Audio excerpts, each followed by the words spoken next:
È stato una grande persona in primis, perché come uomo l'ho sempre considerato proprio una gran brava persona e era molto preparato anche nel suo lavoro perché conosceva tutti, conosceva tutte le varie prestazioni, non solo del fondo, anche dell'atletica, di altri sport.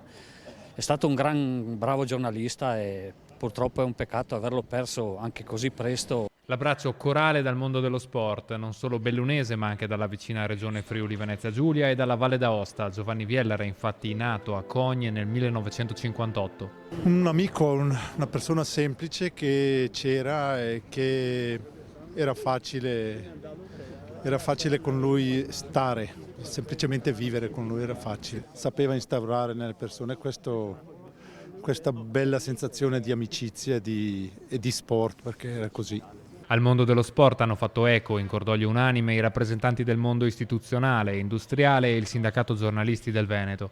Alle esequie erano presenti tutte le associazioni sportive, dagli storici atleti olimpici di Cortina ai celeberrimi gruppi sportivi di Quantina e dei Camosci di Sappada, oltre alle rappresentative degli atleti nazionali, dei vigili del fuoco e delle forze dell'ordine che non hanno voluto far mancare il loro affetto alla moglie Donatella, alla figlia Cecilia e a tutti i familiari di Giovanni stretti nel dolore.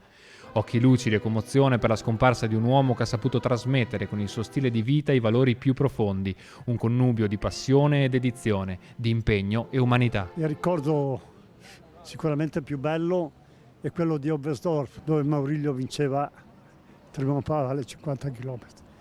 E lui all'arrivo dei 100 metri finali gridava Maurilio campione del mondo, Maurilio campione del mondo.